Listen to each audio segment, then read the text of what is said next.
ભક્તિ બોલવાની નથી, ગાવાની નથી, રેણીમાં રહેવાની છે. પણ સદગુરુ કેવો? જાગ્રત સદગુરુ.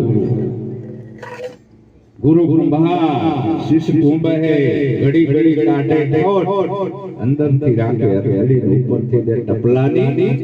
ગુરુ કોઈની વખાણ ના કરે, અને જે ગુરુ વખાણ કરે એ તમારું કલ્યાણ ના કરે.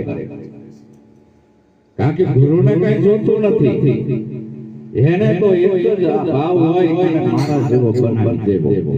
હંસા ભવરીરા દેવી જેની ભાવના કરી પોતાના રૂપે રાજી થાય, દુર્લભ આવા સંતને.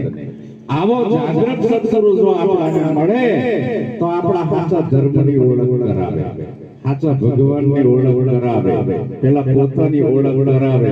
હું કોણ છું, ક્યાંથી આવ્યો, મારે ક્યાં જવાનું, હું કોણ ને હરી કોણ.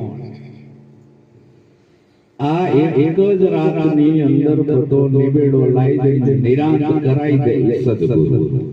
નિરાંત કોઈ વાડો નથી, નિરાંત કોઈ પંથ નથી, નિરાંત નામનો કોઈ ધર્મ નથી. નિરાંત એક સાચા સદગુરુની જ્ઞાન ધારા છે. કબીર કોઈ ધર્મ નથી, કબીર કોઈ પંથ નથી, કબીર એક સાચી જ્ઞાનની ધારા છે, ઉગમ એક ધારા છે, અનંત ધારાઓ છે. આવી એક નહીં, એ કોઈ ધર્મ નથી. મારે કિલોસણ આવવું તો અનંત માર્ગોથી અવાય છે. અમદાવાદથી અનંત માર્ગો છે. માધ્યમ કિલોસણ કયા માર્ગે આવવું?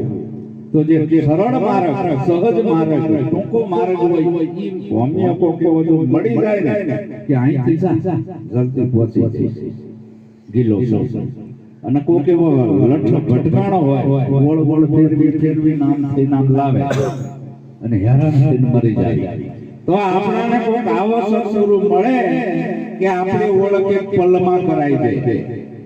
ભગવાનની વાત એક બાજુ આવવા દો. આપણી આ કાયા અને દુનિયાનો કોઈ ભગવાન જીવાતો નથી. મગજની મેમોરીમાંથી ડિલીટ મારી દેવાનો.